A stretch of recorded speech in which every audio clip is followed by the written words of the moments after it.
આજે ઇંગ્લિશનું બીજું યુનિટ જે યુનિટ બીજું સેપર શબ્દ કરીએ એના કવિ છે હરીન્દ્રનાથ ચટ્ટોપાધ્યાય. પહેલાં પોએમનું રેસિટેશન કરીએ તો સેપર શબ્દ. In days gone by, I used to be a potter who would fill his fingers mold the yielding clay to patterns on his wheels. But now, through wisdom lately born, that pride has died away. I have ceased to be the potter and have learned to be the clay.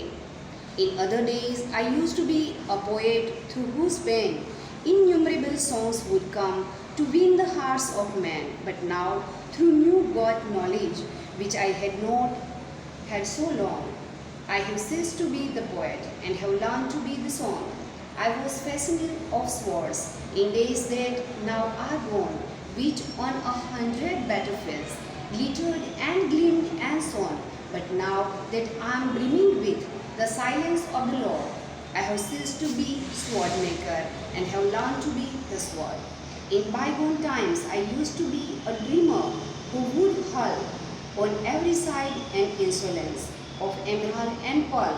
But now that I am kneeling at the feet of the Supreme, I have ceased to be the dreamer and have learned to be the dream. હવે આપણે શબ્દો જોઈ લઈએ.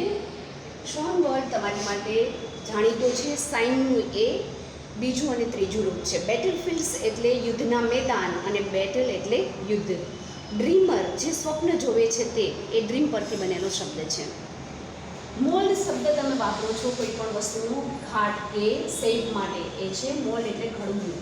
Potter એટલે જે pot બનાવે છે તે એ કુંભકાર કે કુંભાર કહી શકીએ. વિલ્સ એટલે ચક્ર કે ચાકડો. યેલ્ડિંગ એટલે ની સામે ઝૂકવું. સિસ એટલે અટકી જવું. ઇન્યુમરેબલ નંબર એટલે સંખ્યા ઉપરથી બનેલો વર્ડ છે, અસંખ્ય ઇન્યુમરેબલ. ન્યૂ ગોડ એટલે નવું પ્રાપ્ત થયેલું. ફેસિનેટ એટલે ઘડનાર. નીલિંગ એટલે ઘૂંટડીએ પડવું. ગ્લિટર્ડ એટલે ચમકતું. ગ્લિમ્ડ એટલે ઝબકતું. બ્રિમિંગ વિથ એટલે છલકાઈ જવું. બાયગોન એટલે વીતેલા દિવસો. ઇન્સ્યુલેન્સ એટલે ગર્વ. સુપ્રીમ એટલે ઈશ્વર. હવે પોએમ આપણે સ્ટાન્ઝા વાઇઝ કરશું. In days gone by, I used to be a potter who would fill his fingers mold the yielding clay to pattern on his wheels. આ ચાર લાઈન પહેલાં જોઈએ તો કવિ કહે છે કે પહેલાં એ જ્યારે પોટર હતા ત્યારે એવું અનુભવતા હતા કે એની આંગળીઓ છે એ કોઈ પણ લચીલી જે માટી છે એને ઘાટ આપી શકે છે, ચક્ર ઉપર ભાતની એ ડિઝાઇન તૈયાર કરી શકે છે. But now through wisdom લેટલી Born that pride has died અવે. I have ceased to be the potter and have learned to be the clay. કવિ કહે છે આગળ કે એવું પહેલાં હું માનતો હતો, પહેલાં ગર્વ હતો, પણ જ્યારથી મને પાછળથી આવું જ્ઞાન પ્રાપ્ત થયું ત્યારથી મારો એ ગર્વ જતો રહ્યો છે. મેં પોટર થવાનું બંધ કરી દીધું છે અને માટી થવાનું શીખી લીધું છે. બીજા સ્ટાન્ઝામાં જઈએ તો in other days I use to be a potter through whose pen innumerable songs would come to win the hearts of men. બીજા એવા દિવસો હતા કે કવિ કહે છે કે જેની પેનમાંથી ઇન્યુમરેબલ અસંખ્ય ગીતો લખાતા હતા અને લોકોના હૃદયને એ જીતતા હતા. But now through new good knowledge which I had not had so long, I have cease to be the poet and have learn to be the song. પણ આમાં પણ જ્યારે એ કહે છે મને નવું જ્ઞાન પ્રાપ્ત થયું અને મને ખબર પડી કે હું કવિ હતો, હવે હું કવિ નથી, મેં કવિ થવાનું બંધ કરી દીધું, અટકાવી દીધું અને કાવ્ય કે ગીત બનવાનું શરૂ કરી દીધું. ત્રીજા સ્ટાન્ઝામાં I was a fashioner of swords in days that now are gone, which won 100 battlefields, glittered and gleamed and shone. કવિ કહે છે આ સ્ટાન્ઝામાં કે પહેલાં હું તલવાર બનાવનાર હતો. એ દિવસોમાં મારા બનાવેલી તલવારથી અસંખ્ય યુદ્ધો લડાતા હતા, જે તલવારો એકદમ ચમકતી, ઝબકતી, તેજદાર હતી.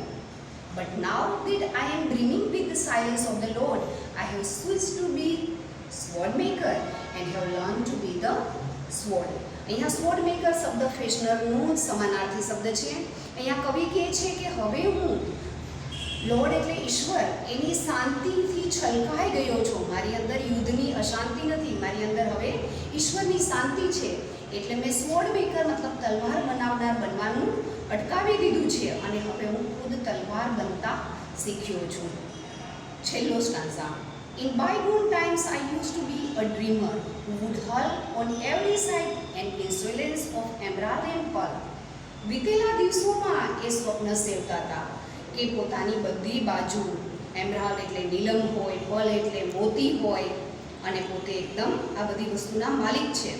But now that I am kneeling at the feet of the Supreme, I have ceased to be the dreamer and have learned to be the dream. કવિ કહે છે કે જ્યારે સુપ્રીમ મતલબ ઈશ્વર છે એના ચરણોમાં હું ઝૂકતા હવે શીખી ગયો છું. મને ખબર પડી ગઈ છે કે સ્વપ્ન જોવાથી સાચું પડતું નથી, એટલે મેં સ્વપ્નસેવી થવાનું બંધ કરી દીધું છે અને મેં ખુદ સ્વપ્ન બનવાનું શીખી લીધું છે.